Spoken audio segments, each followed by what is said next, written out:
गोस्वामी जी बड़े रूपवान भी थे।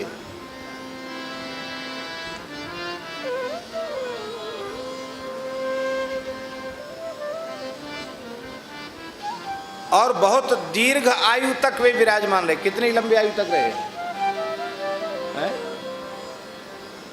हाँ,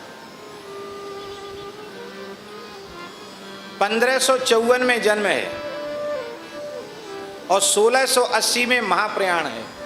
कितना हुआ जोड़ के बताओ हैं? 126 वर्ष की आयु तक जीवित रहे वो।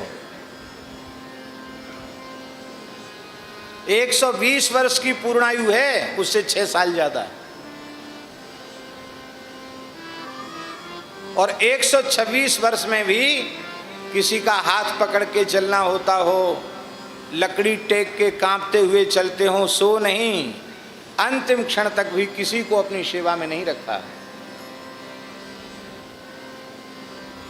काशी के भीतर थूका नहीं, काशी के भीतर लघुशंका नहीं की, मलमूत्र का त्याग नहीं किया। 80 घाट पर विराजते थे, गंगा पार करके उस पार जाते थे 2 समय स्नान करने, उसी समय कुल्ला मलमूत्र त्याग करके आते थे। उसके बाद फिर काशी में रहते थे। यहाँ भजन की भूमि है, ये भगवान का धाम है, इसमें मलमूत्र त्याग क्यों करें? ये धाम निष्ठा उनकी। जब वृद्ध हो गए तो एक नौका उनको छोटी सी दे दी गई, उस नौका को खुद चलाकर चले जाते थे पल्ली पार, गंगा पार करके। उस नौका के भग्नावशेष आज भी 80 घाट में तुलसीदास जी की कुटिया में रखे हैं।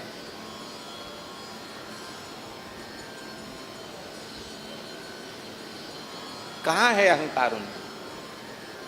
काशी की विद्या है उनकी, लेकिन अभिमान कहीं छू नहीं गया।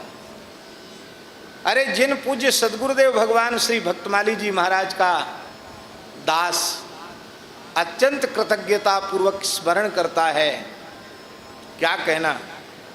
हमारे लिए तो नाभाजी भी वही, तुलसीदास जी भी वही, व्यास जी भी वही और रामकृष्ण नारायण भी वही है। परम विद्वान होते हुए अहंकार का लेश उनमें नहीं था। पवित्र कान्यकुब्ज विप्रकुल का जन्म, काशी में अध्ययन, 1943 में उन्होंने शास्त्री कर लिया था, परीक्षा बिना दिए चले आए थे।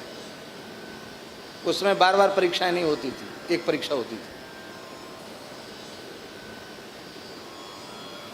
और हम पढ़ते थे यहाँ, तो बोले हमने लघु सिद्धांत पढ़ा दिया है, अब हम तो सब भूल भाल गया है, हम अभ्यास में नहीं रह गया है, अब तो तुम्हारी आगे पढ़ाई शुरू हो गई है, हम क्या पढ़ाएंगे, हम तो पढ़े लिखे ही नहीं ज़्यादा, ऐसे ही रहे आए काशी में बस, और तो क्या है, ऐसा बोलते।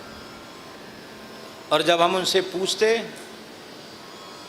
तो बिना ग्रंथ देखे लेटे लेटे तत्वबोधनी बालरोमा बोलते चले जाते। प्रौढ़ मनोरमा, सिद्धांत, न्याय सिद्धांत, मुक्तावली, ऐसे क्लिष्ट ग्रंथ बिना देखे बोलते चले जाते। महाभाष्य तक पढ़ाने की सामर्थ्य रखने वाले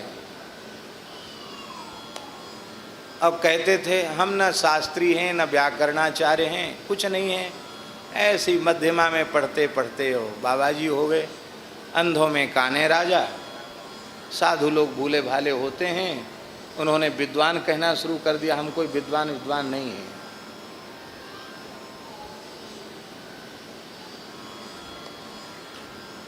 यही चीज सीखने की है, महापुरुषों के चरणों में रहकर सीखने की है। कैसे अद्भुत विद्वान, कैसी उनमें दीनता, यही है साधुता। इसी को साधुता कहते हैं।